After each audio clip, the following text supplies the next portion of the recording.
Yes, guys, how you doing? Welcome back to the Spurs Talk Show. I am Sean Butler. Bugsy Malone is down by my feet, or she was.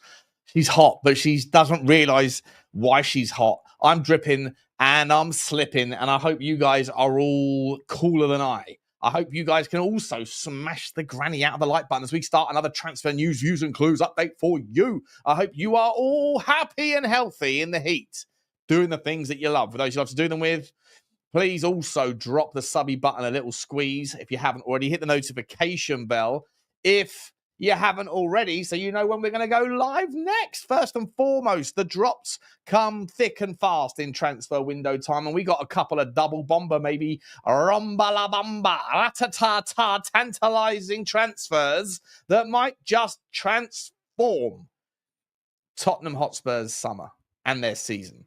And all of the negative sentiment, well, it will drift away for about 30 seconds because there's nothing like a good old-fashioned meltdown. And in the heat, you know what's more likely to happen than a melt-up? A meltdown.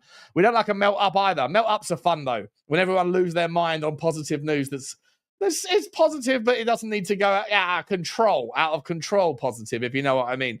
We got a little story or two for you regarding Mohammed Kudus, where it looks like that deal is taking its time, but it won't be too long because Romero has said that we are in talks and he's positive and open-minded. We got to think about that. We got to think about Eze. Apparently, Tottenham are back in. It's not done.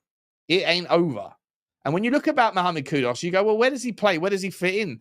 And you think, well, let's assume for a second that he's coming in as a versatile player, but he's probably better on the right wing. That's where he's happiest, playing through the right or playing through the 10.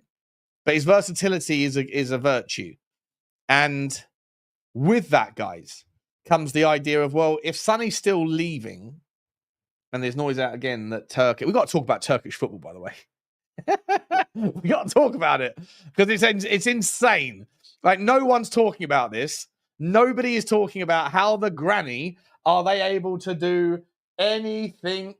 I hate people to say anything that they are they seemingly want to do. The amount of links today, the next one, Marco Asensio, ex-Real Madrid, went to Villa on loan. I think he's at PSG at the moment. I think he went from Real Madrid to PSG. He was on loan at...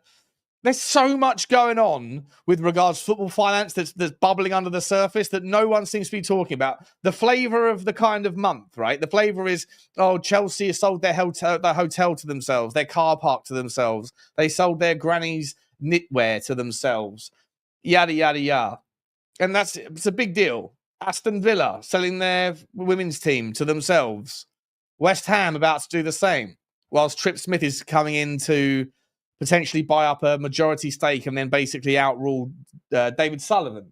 All of these things are like conversations on the horizon and the conversations in the here and now, but nobody's really talking about there's obviously something going on. It's so obvious that there's something going on with regards to Saudi Arabia, the money floating back into FIFA, into UEFA, and then into the certain teams. We have to talk about the Club World Cup. Chelsea have made £60 million already. No, sorry, £45 million already. And if they beat Palmeiras, I think it's Palmeiras or Flamengo, whichever one it is, they've got to play, they'll get £60 million. If they go the whole way, it's £120 million.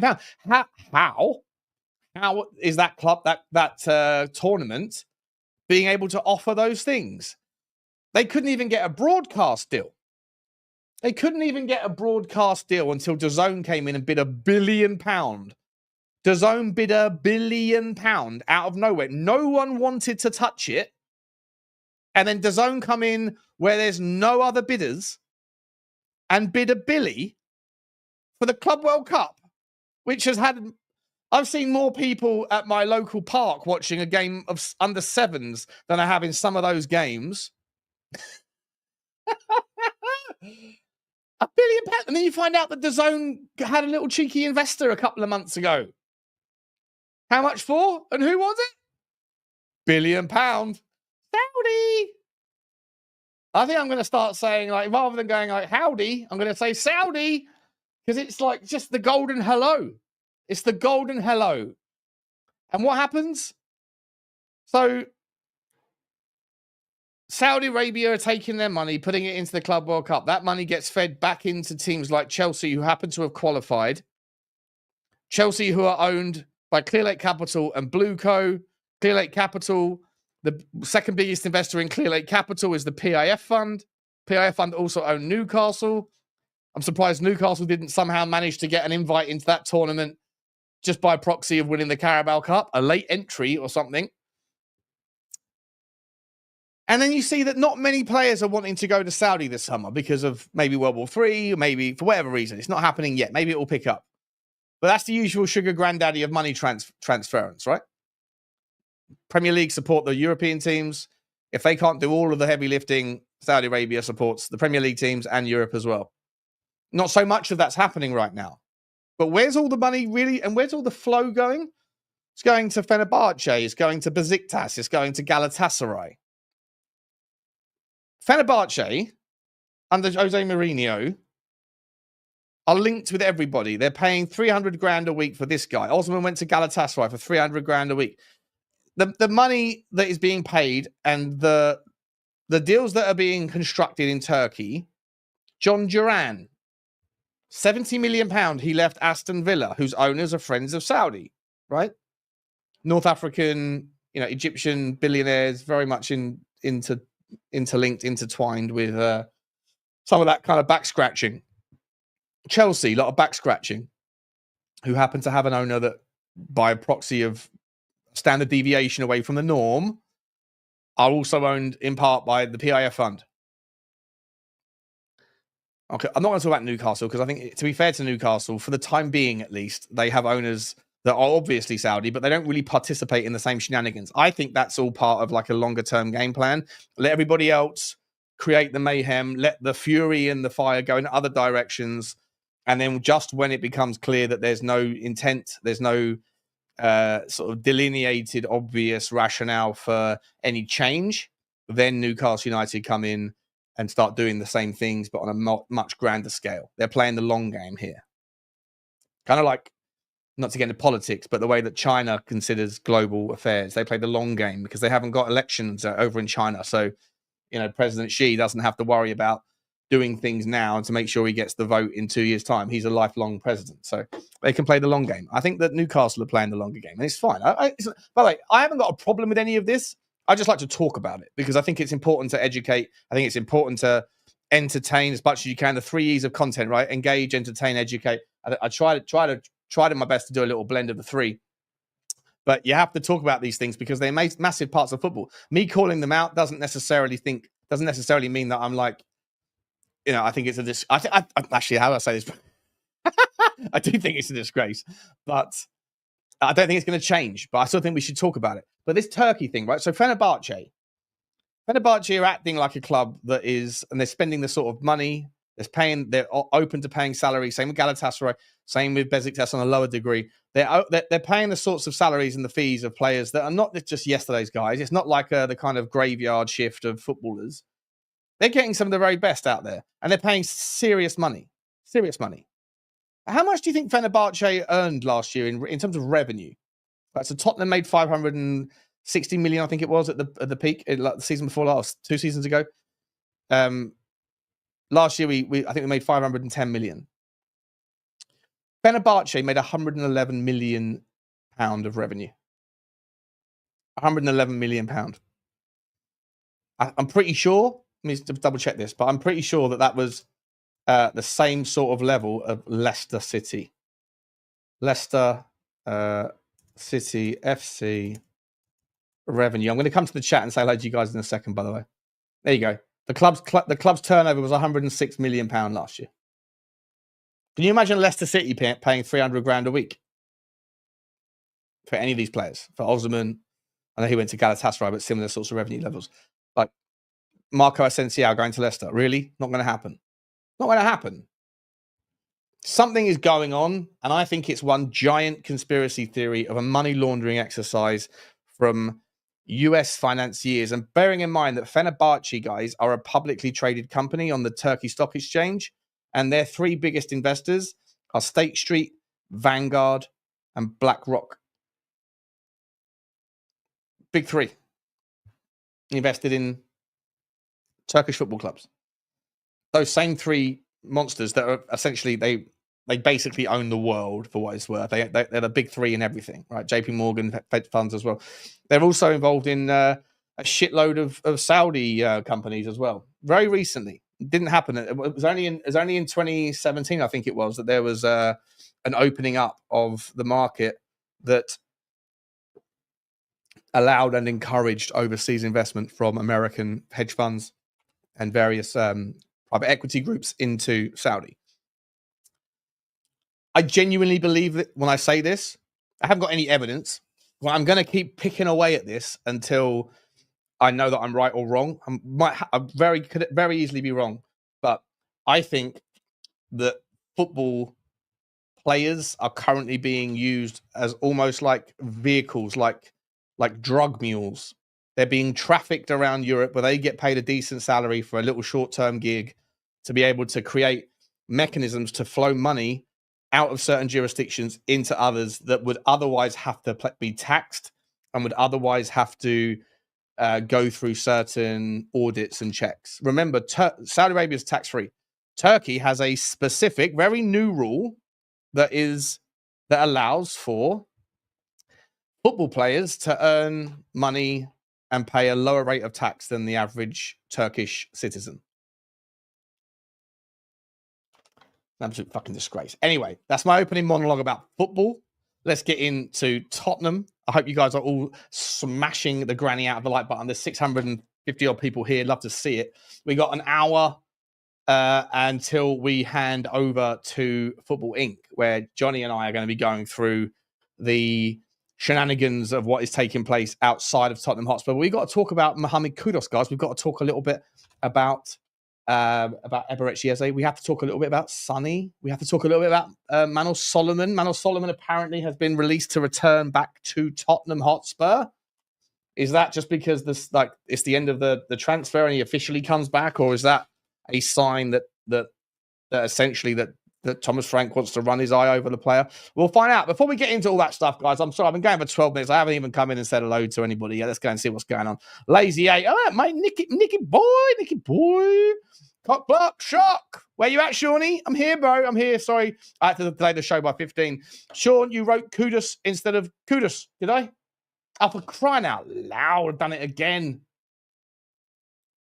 Don't want to get called out by the grammar police. Let's change that. There we go. Oh, wait a minute. I can't do it in here. I've got to do it in... Wait a minute. What are we doing here? How do I cancel? Shit. How do I cancel that? Okay, cancel that. Let me just quickly change it in the... I think that's auto-corrected, by the way. I don't think I've been that much of a donut. There we go. Let's find out what we're doing here. Thank you for the chat, though. This and that. 6765. Now I've seen it. He spelt the name incorrect. Yeah. Big up, Sean. People were losing their minds. We hadn't signed anyone yet. We were clearly always just waiting for new tax year to kick in today. Now let the floodgates open, Richie boy. That's what I have to see. Sean, let me know if you want any company, mate. Yeah, come on in, James. If you're still watching, mate, come on in. I'll have a chat with you, bro. Just let me know. I'll shoot forward to the bottom. Let me know if you're still there, and I'll add the kudos. Kudos for correcting the correct version of Kudus.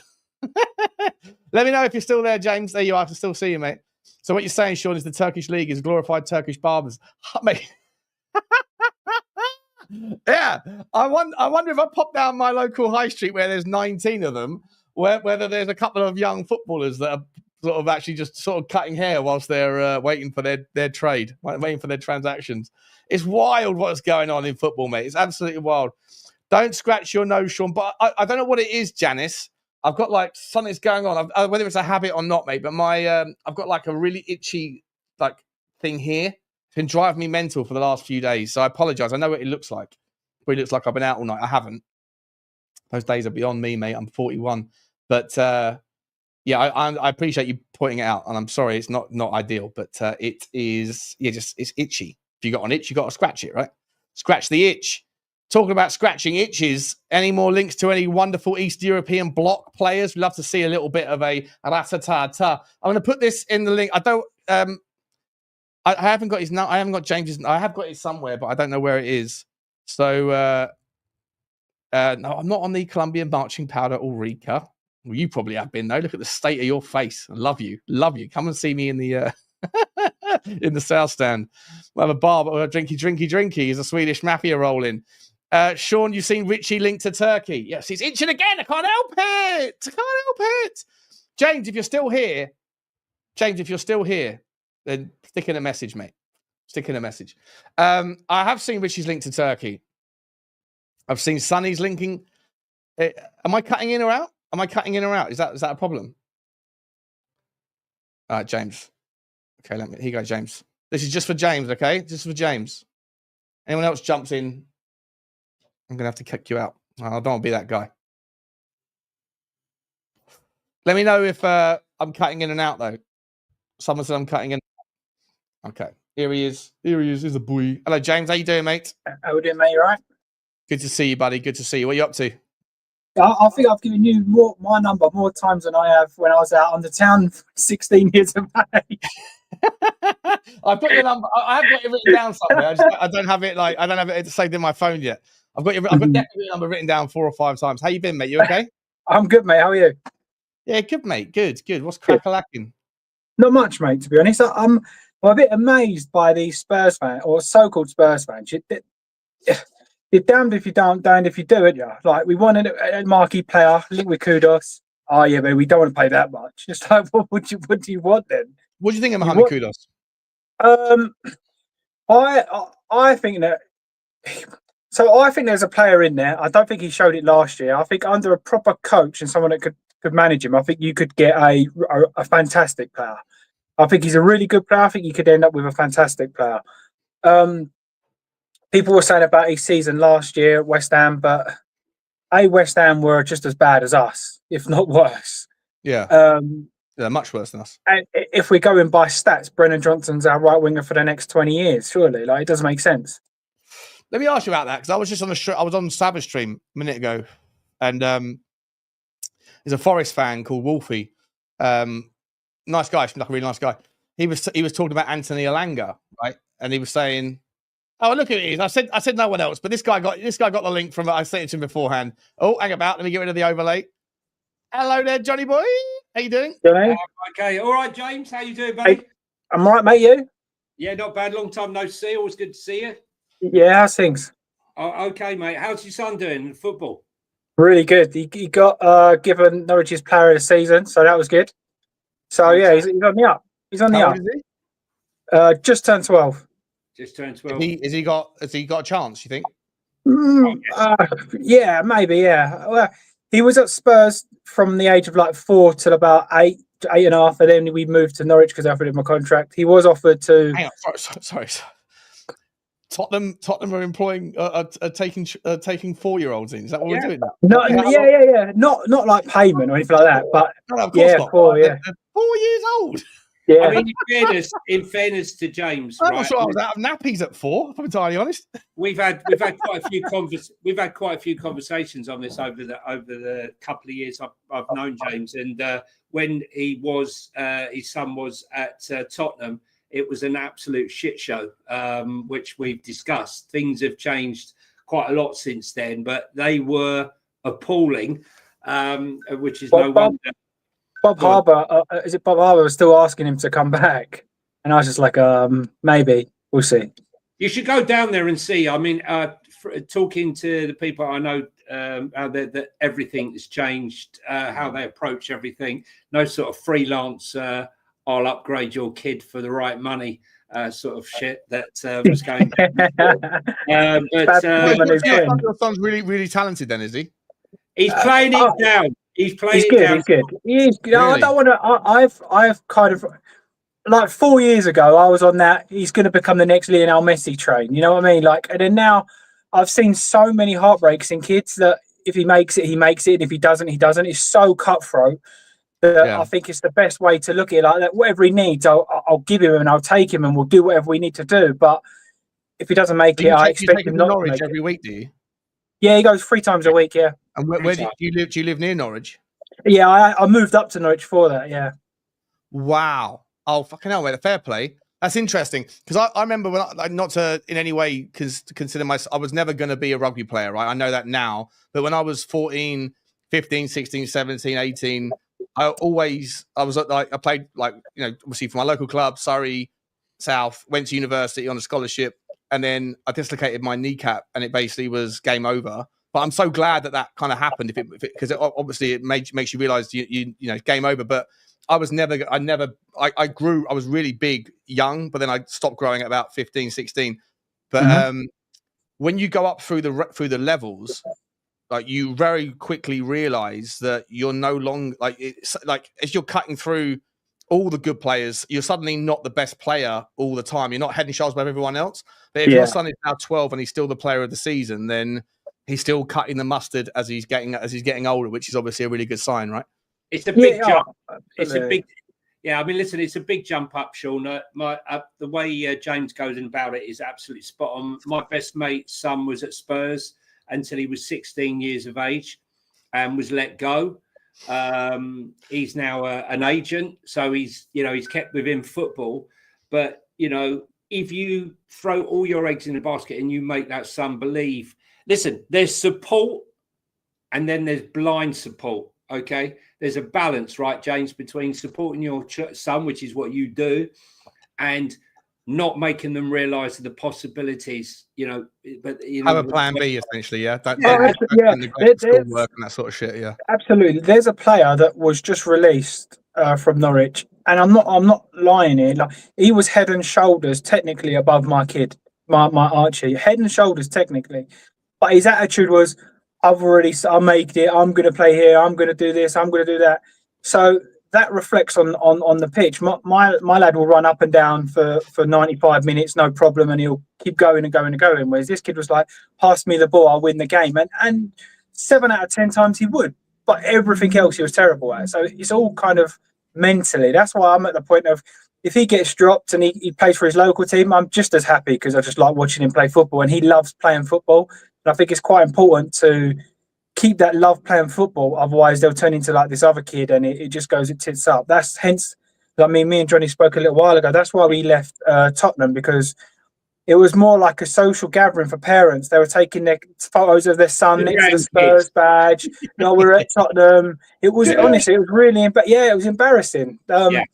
They were turning like at Tottenham. The one thing that they were fantastic at is respect. So you're not allowed in the ground or in any of the training facilities with boots on. You're not allowed. Otherwise, they'll kick you out and you'll be banned. If you don't bring your shin pads and your boots in a bag, you'll be banned. If you don't bring your water bottle separate to your shoots, and it was so regimented that it was really good to sort of get into. But a lot of the parents towards the end was like, "No, my son's going to be the next Messi, and this is the way forward." And they were getting beat every week, and then they were getting trained by the youth players. Like Dane Scarlett was there training with my son. It was just stupid, really. Yeah. It was also, but James is also playing down a little bit because his son, he was invited to go out to Ajax. Wow! Which is a massive move for the family, and there's a balance, right, James, when it gets that sort of. Well, I couldn't. I'm kind of running my own business, and we're okay. I'm not a millionaire or anything like that, but we're okay. Yeah. To then root up, quit my job, liquidate the company, and move to somewhere I don't speak their language, start again. Like, what do I do? It's all right, all well and good saying.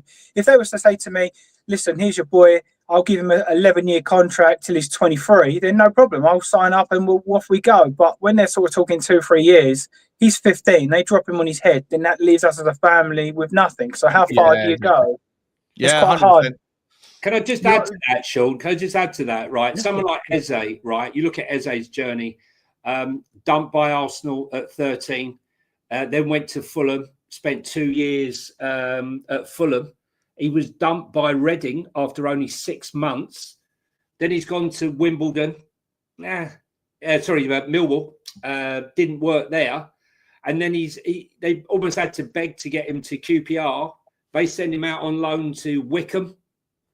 And then suddenly it clicked. But you've got to have that mental fortitude to be. Do you know what is, Johnny? Like, I don't have any kind of access inside. But my cousin, who is my mum's sister's boy, he's got, I think, 5 boys. Yeah. And they were all young. They were all on Tottenham's books, or they were all on Watford, Tottenham, Barnet, all on North London teams. And one by one, they all got dropped. And then there's only one of them left. And I think it's the youngest. And so, and the older kids had apparently, I hope I'm not speaking out of turn here if any of them are watching, but I think they all also kind of got, they were so focused on football that they sort of stopped caring about their grades and things to a degree, or they just, it was secondary. And so now, a lot of the hopes are on the shoulders of the young kids to make it. I'm not sure if that's still up to date accurate, but I hope I'm not speaking out of turn. But it's like I say, it's brutal, isn't it? It's brutal on parents to know what the right thing to do is, because obviously everyone wants their kid to be a success. Everyone wants, a footballer's life would be amazing, but it's that cutthroat. It's that top pedigree of elitism that. You kind of have to go all in. If you really want to be someone that's going to make it, you probably can't spend too much time studying maths because you've got to be on the pitch all the time. But at the same time, if you don't do that, so that requires the parent to sit there and kind of go is he? You've got to be honest with yourself. Is he gonna make it? And if not, he's got to spend a little bit more time focusing on the things that are the fallback, the plan Bs. You look at. I was just going to say, James. You look at. I used to talk about this with my mate. Basically, you look at the players with God-given talent who have been mollycoddled all the way through. They make the first team, and then they get sidetracked by all of the bullshit. And then you've got players who don't make it, who get discarded. Harry Kane was discarded. He had to fight his way. There's so many players that have to go down the leagues. Ethan Pinnock, has come from Forest Green. Jamie Vardy had to go down through the ranks. There's lots and lots of players that have had to leave, whether it's Spurs or Arsenal or Chelsea or wherever. And it's their fortitude, their mental fortitude to believe in their own ability that they actually will accept going down to a League One team or a League Two team and fight their way back up the leagues. You see players do that. And those are the players that quite invariably have a longer career than some of the ones that have been mollycoddled. You look at Jadon Sancho, for example. Yes, he's got loads of money, but I mean, he's being pushed from pillar to post at the moment, like, a bag of shit that nobody wants. Absolutely. Well, I think that and this may be well wrong, but I believe when a kid loves football and doesn't want to be a football player. And the people that want to be a football player are the people that won't be a football player. The people that become football players are the people that love football. So there's a difference. Yeah. My kid, my boy Archie, he goes 3-4 times a week. And if he's not there, I live opposite a park. He's over the park. There's nothing I can do. I can't say you're not going football. Every day is football. He live in it. That's amazing, though, mate. That's amazing, and I really do hope it works out for him. I didn't know that. Thank you. James. I had no idea, mate. So listen, taking the show off course. No, it's fine. I actually think it's a fascinating insight. I was saying to you, Johnny, the other day, I want to get people on the channel that are, that are and on Football Inc. that can offer insights into the areas of football that maybe we don't, that fans don't see a lot of. I have no idea what the pressures of a parent like you, James, who has a son who's got his hopes and dreams. I think it's an interesting conversation. So you certainly have the show hasn't gone off course. It's a really interesting topic, and I had no idea, mate. So we'll talk about that in the coming up again. And I really wish him all the best, mate. So you've got what last question before we move on to Tottenham stuff, mate? Is if he does actually sign for Norwich, do you become a Norwich fan? So what we said is I'll always be a Tottenham fan. There's no way I couldn't. I'd support him if he signed for Arsenal. I'd support him. Do you know what I mean? It's one of those things. I think it becomes above that. But he goes to Norwich anyway. Gallagher, for example, apparently was like, I can't join Tottenham because my parents would never forgive me. Yeah, no. See, I wouldn't do it. Whatever's best for you. If he's at Norwich and Arsenal knock on the door, how do I say no to that? You have to be realistic. And that's a lot of the stuff that he gets is like free tickets here, and they kind of give him. They've got a presentation night where we all go up there and have a 3-course meal in a couple of weeks and stuff. So they're good like that, and that was one of the reasons that we left Tottenham to join Norwich. They're really good. The other we spoke, the other club was Colchester, who have got a fantastic academy. But because they're a small club, everything that they do worthwhile is a big drive. So they were going up to Leicester, they were going up to Newcastle, they were up to United, and it would just become too much. So we did like a 4-week trial before we moved up to Norwich, and it was just like, I was doing my job, having to cancel jobs to get home for 2 o'clock, to then sit in the car for 4 hours and then 4 hours home. It was too much. So yeah, that's mad, mate. It's mad. So you literally. So where were you before? I lived in Enfield before. Yeah. What is it you do for work? I'm plumbing and heating engineer. You own your own business, so you had a bunch of clients. Maybe you were building a business in Enfield, North London, and then you've given it all up, and then you moved to Norwich and started again, essentially for your son's best. Fucking hell, mate. Fair play to you, bro. Fair play to you, mate. I've got so much respect for that, and I really hope it works out for you, for your boy. It's working now. Yeah, it is, and I think that's why I kind of feel like, listen, if he make that, look, there's 1 in 5 million kids make it. Like, if he doesn't make it, oh well, I'm not bothered.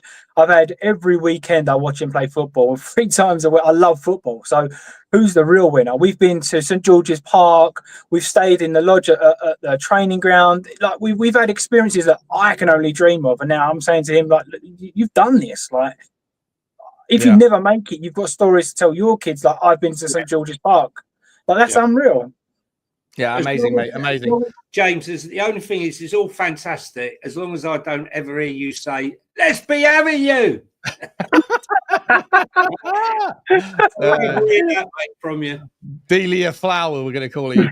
Delia Flower. Guys, let's get into mate.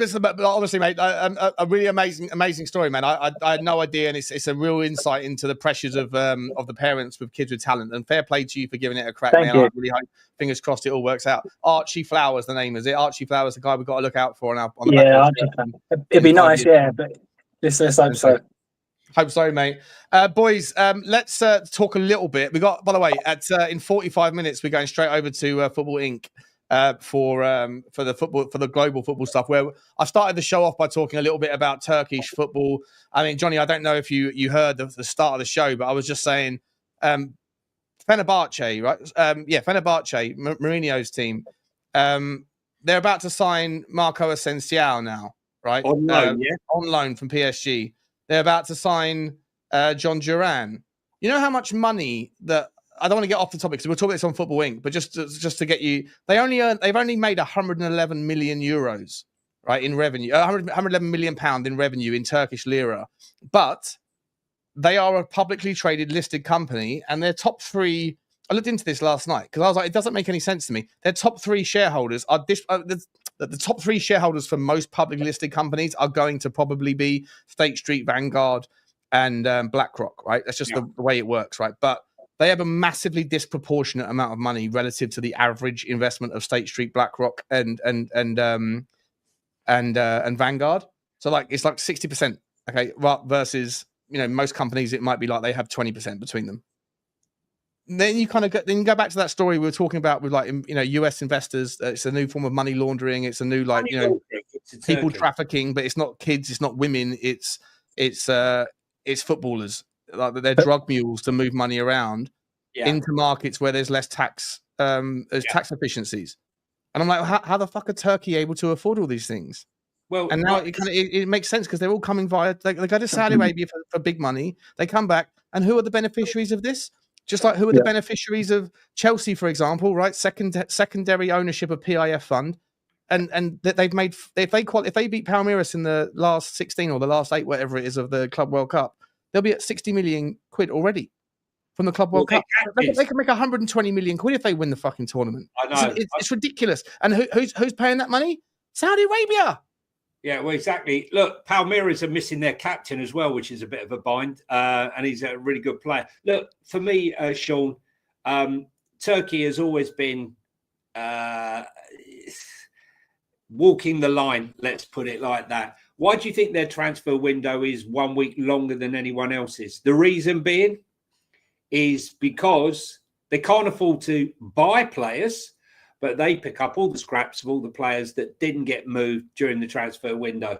And here they are, Asensio, right? We can't pay your wage. We can't buy your contract out. We can't buy you, But what we can do, we can pay you money.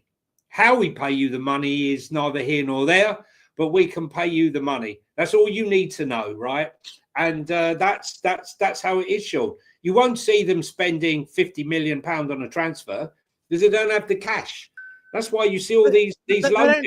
They don't need to if they're all back. It's brown paper envelopes. But like, I'm sorry, Richalison. The entire. We'll move this on to Tottenham in a second. The entire fucking thing for me, all of the FFP, the PSR noise right now is focused on how are Aston Villa getting away with this, how are Chelsea getting, and we talk about that all the time. Yeah. But there's a massive story that no one's talking about, which is Turkish, Saudi connections that are it's clear as fucking day. How can you earn 111 million pounds in revenue? That's equitable to Leicester fucking City. Can Leicester City pay 300 grand a week for a player? No, it's madness. We don't even hear it. Of what Tottenham earn. We don't even hear it. We don't even hear if it's subsidised. We don't hear the details of the deal, right? You know, if you hear Spurs or Arsenal or any club where there's a loan deal, they normally bring it down. Let's take it away. He's getting flowers at the moment. James getting a lot of flowers. Yeah, mate. I appreciate it, everyone. I appreciate it. Everyone likes a hot dad who looks after his son, mate. You got some. Yeah. You're out on your knees, mate. You're going to get proposals by the end of the show. Keep the man his flowers. Let's bring back to Tottenham, guys. The story's out today, right? Mohammed Kudus to Tottenham is close. It's happening. All right. Also, Spurs are still in for Eze, although apparently someone said a minute ago that Ornstein said that Tottenham were never in for Eze. I mean, that's not true. I don't think. I'm not sure if we can talk about that necessarily, but Eze apparently is still in for close. Is there a chance here, boys, that a double bomber is inbound? Can you imagine if we could sign two players, or do you think it's just one? And if so, if it's Kudus, I always get corrected on this. Kudus, is he someone that's going to make every Tottenham fan go, okay? Or are Tottenham fans that last year were saying we should never have signed Brennan Johnson? I'm not saying that we could have signed Mo Salah, but we could have signed Kudus because, look, he went for less money than Johnson to a lesser club than Tottenham. We could have got Kudus, we got Johnson, therefore Levy out. Now those same people are saying, don't want Kudus anymore because he had a bad season. But that season was very much, you have to cultivate the narrative. You have to somehow wind in the context into that narrative of the fact that they had two different managers in Lopetegui and in Potter that basically shape-shifted him like a chameleon into about 5 or 6 different types of players over the last year. So why is it that everyone's losing their fucking head over the idea of signing a guy that last year everyone wanted to sign? Is it just another meltdown, James, or is it actually legit? Yeah, it is. To be honest, they people say that they're fans, but they just want to be proved right all the time. I say this all the time. You could give Lionel Messi in his prime, and they would still say, "But what if? But why? Why not?" For me, I don't mind looking at stats, but I do a lot of football. I like watching football with my eyes, and people like Kudus will definitely get you off your seat and be like, "What's going to happen here?" You know, we've got the likes of Brennan Johnson, the show pony, as you say, trotting around, or you've got somebody that when he does get the ball wants to make something happen. I don't understand how people don't want that. It doesn't make sense. Don't get me wrong. I'd like both of them, him and Eze. And we should be getting him and Eze. This is what I said to you about Daniel Levy. The reason I was Levy out is because we get to this point, and for me, he needs to now put all these balls on the table and say, yes, Kudus and Eze. And then we attack the game, the league and the season, like he said, about trying to win it. So for me, I don't see how you can't be excited with taking somebody like Kudus. The only issue you could say is maybe his attitude. But to me, Thomas Frank, I believe, is a good man manager, and he'll get him to where he needs to be. Where's the attitude? I'll come to Johnny in just a second. Just quickly, James, where's the attitude narrative coming from? Is it from West Ham fans? Yeah. I haven't seen anything about attitude. Is it the fans? Yeah, they're saying, and what Tottenham fans are doing is they're taking that and running with it and like putting a spin on it. So they're saying, oh, but he's aggressive, or he's doing this, or he's a red card merchant. Sometimes when you ask them to not be that, i.e. Dele Alli was good at being Dele Alli. If you take Dele Alli away from being Dele Alli, you don't get the player. Does that make sense? So 100%. It's one of those, Romero is good Same because he same with plays like Christian Romero, right? Yeah, Romero's that exactly. sort of player. You ask him to calm down. He's playing. He's like he's playing on a yellow card. If you take that sort of snap out of him. Yeah. Johnny, same question to you, mate. But first and foremost, is Kudus? Where does Kudus sit in the stack rank, the preferential order of Eze, Simmons, Kudus? I mean, forget about Mbeumo. He's done. Like a Miko Tadzi. And I'll also let you. I'll let you run what you want with it. But at some point in your answer, can you factor in the fact that maybe Richalison, there's links for him going out to Turkey as well? So does that create a little bit of space? Because we do need to find ways to make space for one or two of these players, right?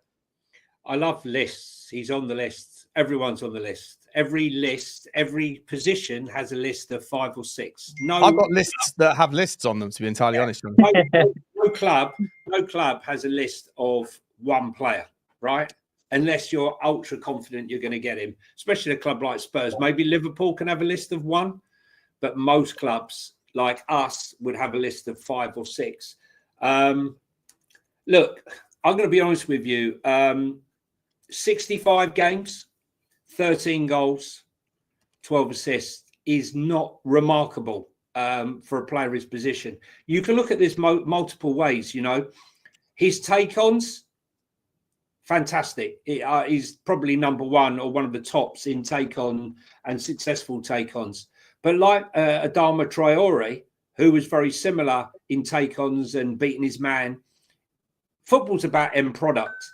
And when you produce 3 assists all season from the flanks, I have question about that. So I think the West Ham fans' comments about his attitude is valid for last season.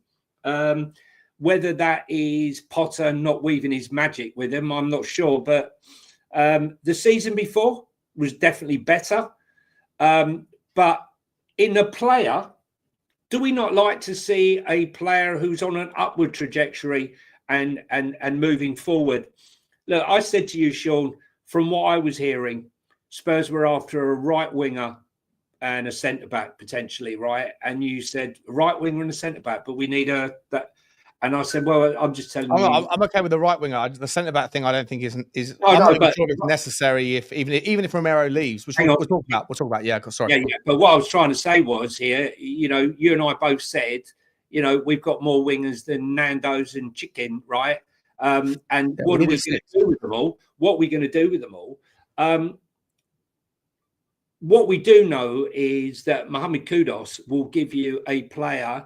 We will not need to look at Brennan Johnson, go into his man, check him back on his man all the time. We know that if Kudus gets the ball, he's going to take on his man. He's going to create space for others in the midfield to run into. And we also know that Thomas Frank likes to overload in triangles on the flanks. And so these wingers are very important and they've got to be brave. If you look at Brian Mbeumo, that's exactly what he does. Potter on Eze's stats stink because if you look at the FB his stats stink if you compare him to any of the 3 tabs that are available because he's a player that has been shape-shifted into multiple positions. And so if you're comparing him to any particular type of player, forwards or wingers, whatever, then half of the season he's been playing in positions that are asking him to do things that those individual areas aren't. So his stats will always be lots of red bars as a consequence. But as a right winger or as a 10, either way, his take-on numbers and his completion numbers as a take-on specialist are mad. Yeah, well, that's what I'm saying. It's so good. I mean, look, people say, oh, we can't have him. We've got James Maddison. Well, I'm sorry. You know, if you look at his stats, for his most successful position playing for Oliver Glasner this season has been as a 10. Sometimes, yes, he plays out on the left and he drifts in. That's how the position that Tuchel and others have played him for England, whilst he's only had like 10, 11 caps. He can drift in. He's quite comfortable drifting into that centre space. And what he does, again, you know, this is why, if you were telling me we were going to do nothing else but buy Eze, Kudus, and a 6, I can rest easy for the rest of the season. I'm more than happy. 3 major players. Why? Why? Because Eze will bring the ball in. You will not get the ball off of him. He's going to create space. The same on the right-hand flank with Kudus, okay? And then that monster 6 to sit in the middle to cover the counter-attack, because, as I said, he overloads in those triangles. For me, that's where it's at. If Levy has the ambition, this is where it's going to be. Kudus, him, Eze, Kudus, and a 6 for me. I'm not the greatest fan of Kudus because, what is it? Thomas said, no dickheads. And some of his behaviour, I'm led to believe, is a bit dickheadish, right? I like to see, like I said to you, progression in my players. You know, you look at players, you look at Berghvall, his progression over 6 months, 8 months, he's got better and better. You look at other players in the Premier League. You look at Adam Walton, you know, very good player. I didn't expect him to progress at the rate he did, and it has. So I do worry from that element. Are we going to get... If we can't get both, though, if we can't get a Kudus and an Eze for me. If you get... Well, let's assume that Eze is going to Arsenal, right? Let's just, you know, horrible scenario, but whatever. It is what it is. I feel like Tottenham fans think that Eze's our boy and that if he goes to Arsenal, there's a bigger reason for a meltdown. I don't know why, but that's the way it seems to be. But for me, like, I feel like Tottenham are like that guy who broke up with his missus, who was a 8 out of 10, 9 out of 10, right? Smoke show. And she broke up with him and he thinks he can go out and he's looking for someone that's better than her. And he's lacking confidence right now. He's lacking confidence, right? So he hasn't got the stones to go up and chat these birds up. And when he does, it's all a little bit awkward. Sometimes you need to lower your standards a little bit and go and get a 6, right? Go home with a 6 just once, right? Get your mojo back with a 6. And I think that Tottenham's need for a 6 right now is essential. And I think that Tottenham, if you get a Kudus, even if you can't get an Eze, that doesn't mean the window's broke.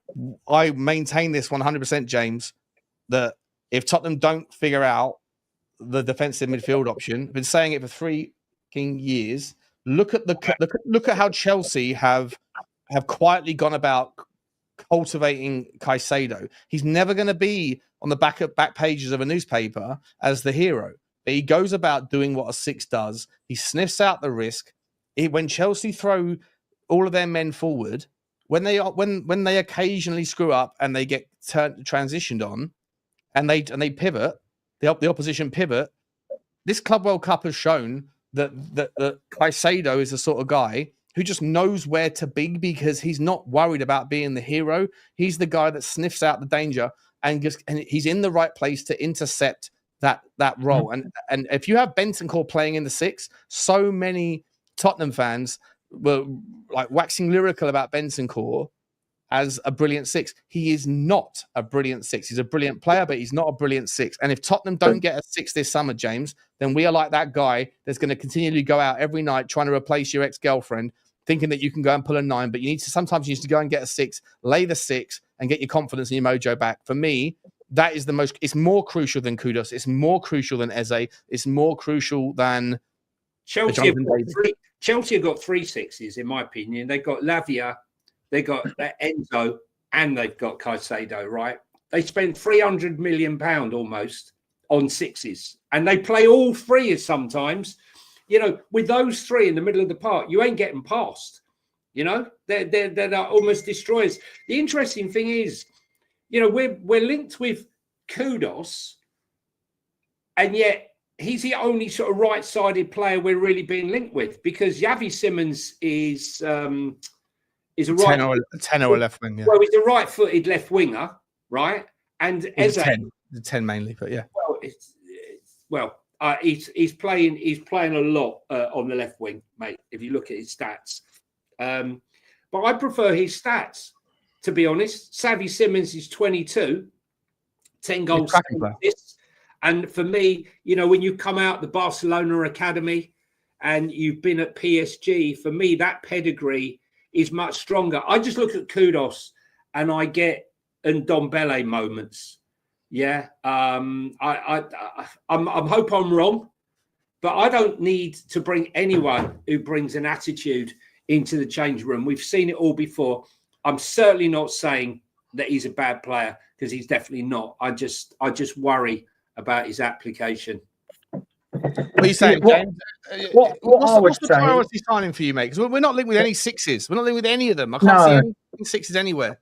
well, what I would say is if you're going to sign somebody like a Kudus, he's only going to work at Tottenham if we buy a number 6. To be honest, I think players that are so predominantly going forward, he's not known for getting back and working hard, and neither really is Porro.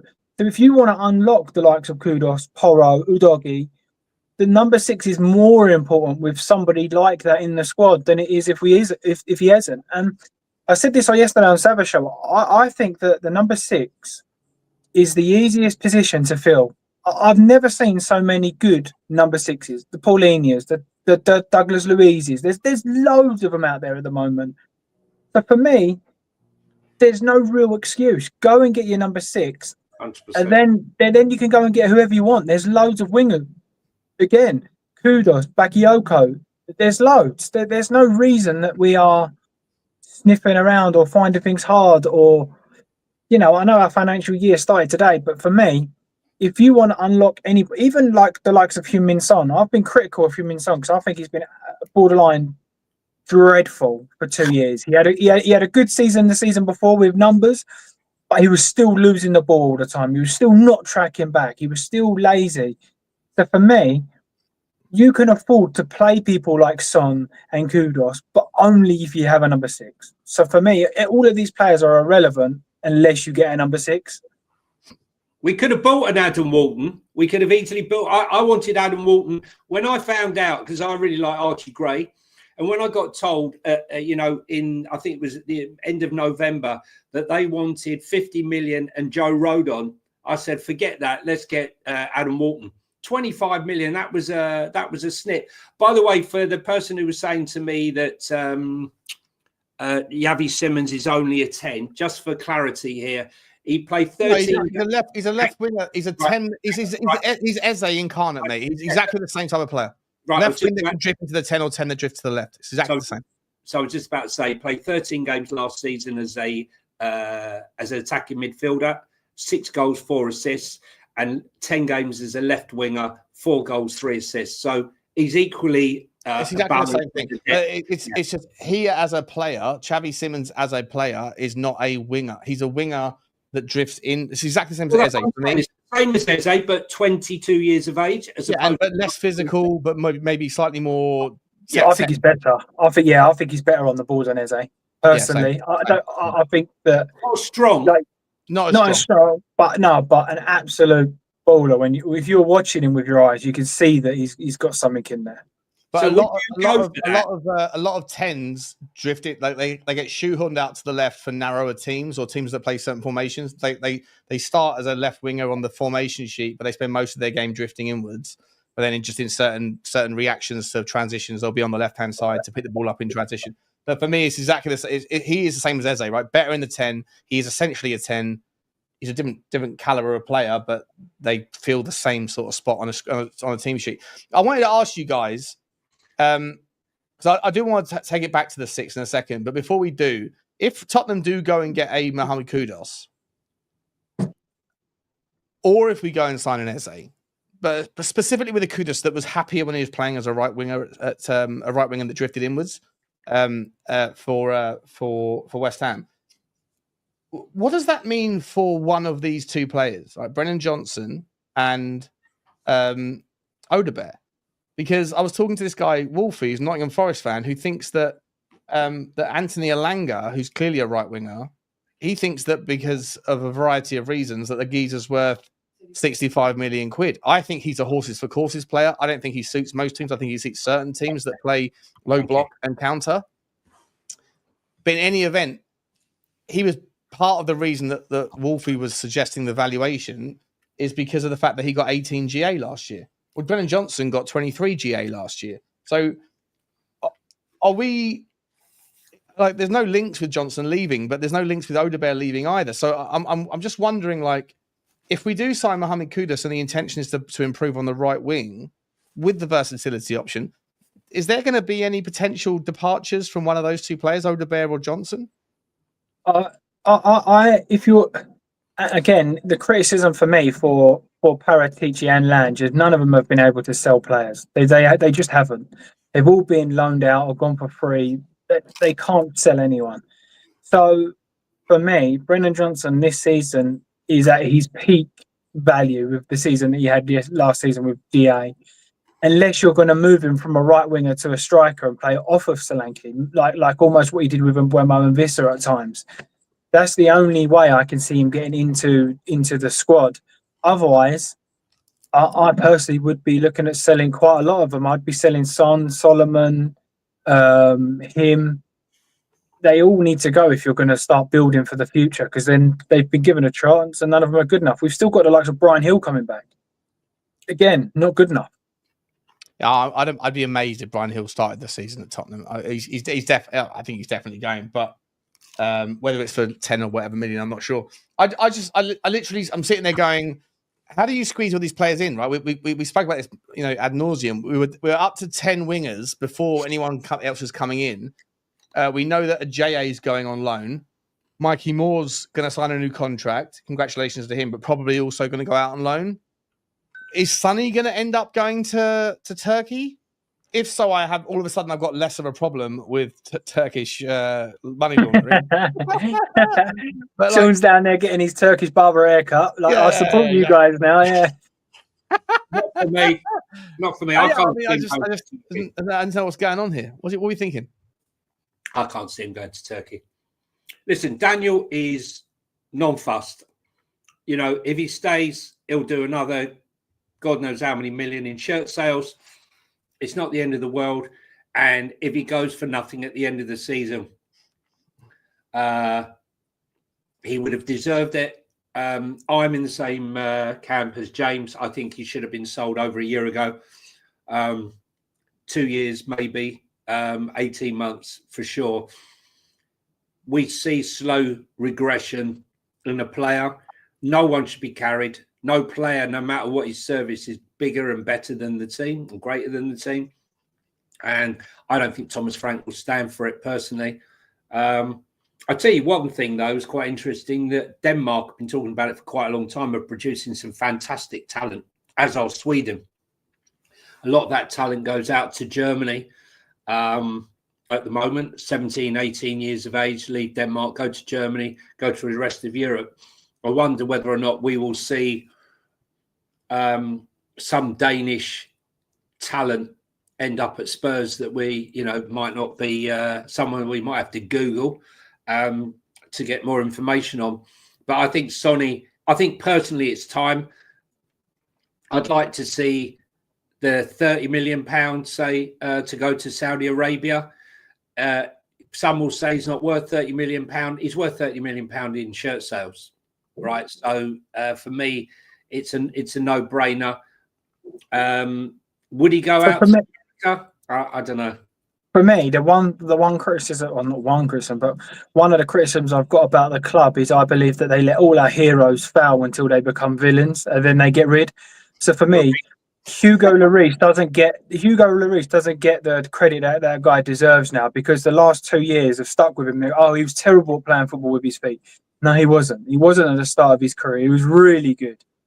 The saves that he wrote his own villain story, mate. And he was trying to leave as well. It wasn't like he wanted to stay. He was trying to leave. So for me, I think that they've kept Sonny for too long. I mean, you could say whatever, but he won the European Cup, so maybe I was wrong there. But for me now, he has to be sold just to say thank you. We should all be saying thank you. Off you go on your next journey. What a legend! Rather than stay and everyone go, we saw this last year. Did he get like 6 GA in the Premier League last year? It was something silly like that. It's not good enough.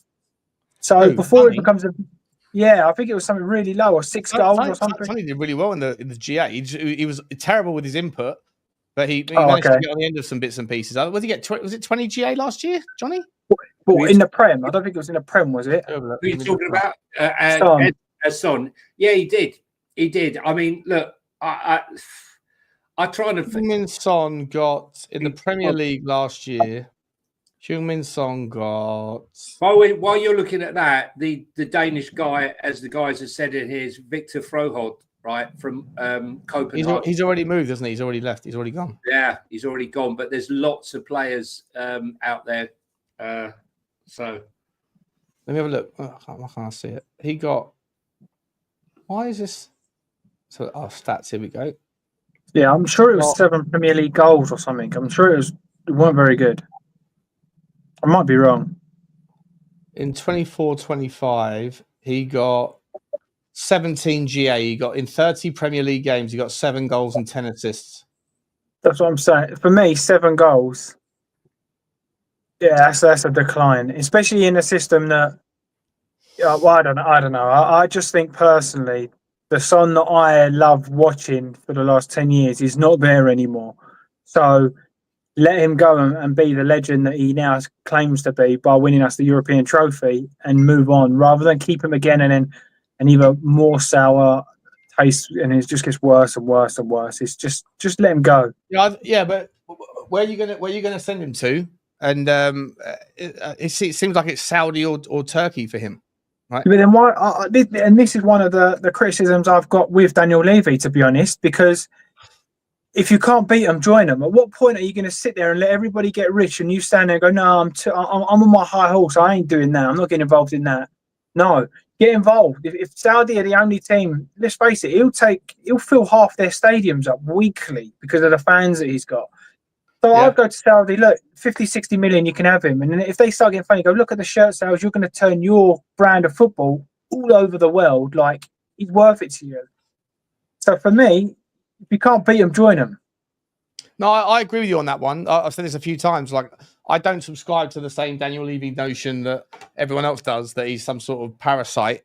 I think he's done a really good job for Tottenham, but there's no disgrace in taking a club from 25 million to 3 billion or whatever it's worth, and then realizing that now you're playing in a different, deeper pool, right? And you haven't got your deep diving license or whatever. I think he has to either adapt or get on board it. But I do think he is the poster boy for FFP and PSR, and in the face of that failing, it's going to be very difficult for him as a personal brand thing to suddenly start engaging in those dark arts. And so on that basis, if we're talking about what's the best way to sunset Sonny's career where he doesn't become like Hugo Lloris, where people resent him and remember him for the last couple of years where he was a little bit shoddy, and then he walked off the pitch 5-0 down to Newcastle, never to put the gloves on again. You let Sonny go now. Same sort of thing with me with Levy is that, like, I don't resent the guy in any way, shape, or form. I think he's done a really good job, but the world has moved, the game has changed, the paradigm has shifted, and consequently, if you can't bring yourself to engage in these things, or if your reputation is such that that you're not going to be able to engage in those sorts of with those people because of the things that you have aforementioned, then sell the club to someone else. The problem is, James, is that this guy's. I don't think he's capable of changing his spots. I think his negotiation style is so deeply embedded in his DNA that it's first of all, it's not even helpful, to have this zero-sum game to negotiation where someone has to win and lose and the other person has to be nearly crying by the time they sign the contract. That's not helpful if you only have 20, 30 clubs that you're going to deal with over in any kind of short-term period. But it's even worse if you're trying to get someone to come in and buy a slice of the club.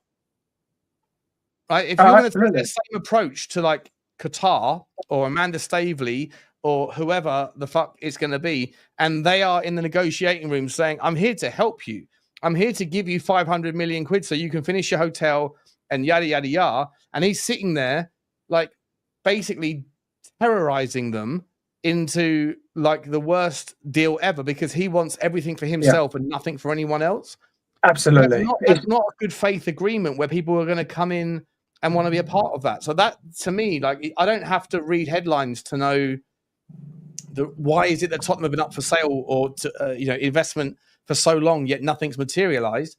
It's probably down to Daniel Levy not being able to change his ability to negotiate. And that, Johnny, is probably why Charrington's been brought in, right? Because he's probably a little bit smarter and plays a little bit of a longer game and sees this particular environment as different to player trading and says, actually, Daniel, you step back. I'm going to take the reins from here because this has been going on for too fucking long. And the only reason why we're not getting any money coming in is because you can't differentiate someone that's coming in to join the team from someone that you're trying to steal their assets from. or you want to not give up your position as the main man. And you know, listen, who wouldn't love the control that Daniel has, you know, overseeing thousands? It's like Nero, isn't it? Yes, no, the deciding factor on everything, you know, whereas Charrington's now come in and, you know, he's representing a large proportion, well, the biggest proportion of the shareholding under Joe Lewis and his benefactors of the trust. So I think it's fair that Charrington is there. And second of all, as we've stated many times, Joe Lewis is personal banker, former head of Citibank. He carries a lot of weight and clout. So if you do have inward investment coming in and you look at someone with his background, you're more happy, you're more likely to invest and be happy with the board members with that, you know, with that CV and investing in them. And also, of course, Vinay with his background of delivering big events and being involved in the development of clubs, what he's done for Arsenal, what he did with the Olympics, and, you know, the acquisition of, you know, fantastic kit deals, developments of the women's football team, bringing in Edu, and obviously Arteta. There's, you know, that board is now much more impressive. No disrespect to Donna Cullen and Caldecott and all these other people, but I think that they have a lot more credibility there, considering Vinay was offered jobs in Saudi Arabia and in America with private equity companies. So, look, they need money. It's obvious they need money. It's not a secret they need money. They've been with Rothschilds now for, must be getting on for nearly 2 years. We've had no money in. What is the cock block? What is the block there? Is the block Daniel's expectations and over realistic price? So. Or is it, you know, there isn't the money? We've seen lots and lots and lots of clubs investing money right now. And, you know, there's no reason why Spurs can't be the next one. I think it will come. It's just a matter of when, really. Just quickly, guys, before I go any further, we've got 8 minutes left on here, 7 minutes left on here. We're going to be shooting over to Football Inc. at 2:30 for our daily dose of transfer news, views, and clues from around the world of football. So there's about 1,050 people here. Don't go anywhere. When we're done, we're gonna move over, and then if you want to come and find out about what's happening elsewhere, because there's loads of stories today. Start of July, new transfer market. Please do smash the like button, though, if you haven't already. Hit the subscribe. James, I want to start you on this one. The last topic of the day, right, is this number 6. For me, I don't know what the money situation is at Tottenham. It's the first time I've sort of taken my eye off the ball a little bit this summer. I'm not really as focused on the finances as I usually am, but I would make the argument that if the story about Romero is true, that we are actually somewhere in the negotiations, that Atletico Madrid might be, you know, manipulating and trying to do all like number of things.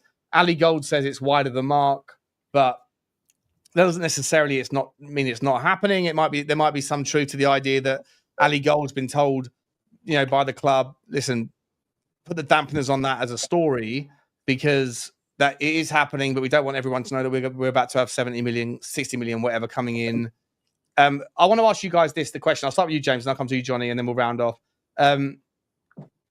With regards Romero leaving, do you think we have enough talent in the centre-back space to get away without replacing a like-for-like? And by like-for-like, I'm not saying we necessarily won't get another centre-back, but there's, you know, players like Lukumi out there and Leone, these sort of young up-and-comers that were similar sort of rated players as what Romero was before he came to Spurs, that won't cost you 60, 70 million.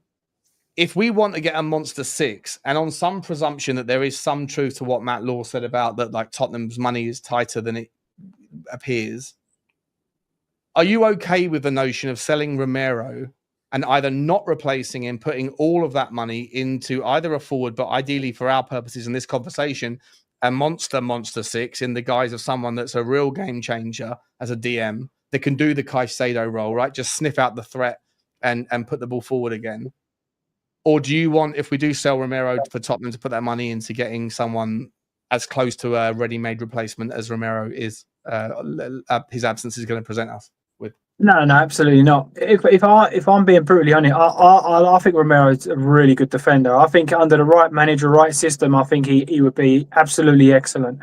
But if we're going by the last year or so, if we're being brutally honest, Danso was a better defender than him last season. In my opinion, Danso was better than him. So what we're going to do is sell him, buy somebody else on the chance to replace Danso, who was already better than him physically, in the air, demanding the box. I say it all the time, all of Vicario's mistakes are always involve Romero. Always. Every single one. The final was Romero jogging backwards and he's come forward. They're always the same player. Not taking any of that away from Vicario, because I think he's the same thing. He's not great in the air, but it's always the same person. When Danso's in the air, never really have that issue. Danso is very commanding. It's my ball. I'm going to win this first and we'll deal with whatever happens after.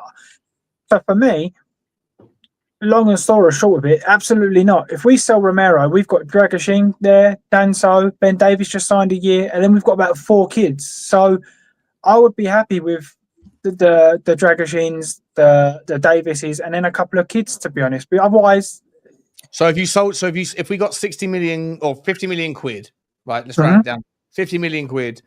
Would you rather see that money be put entirely into go and get that 50 million? Maybe add an extra 5 or 10 or whatever. Go to Varandas, that Daniel Levy of Portugal, and say, "Give me your boy Morten Hormund," or go to Bayern Munich and say, "Hey, we've got a good relationship. Can we get João Palhinha in?" Someone that can just sniff out the threat. Right? And what that 6.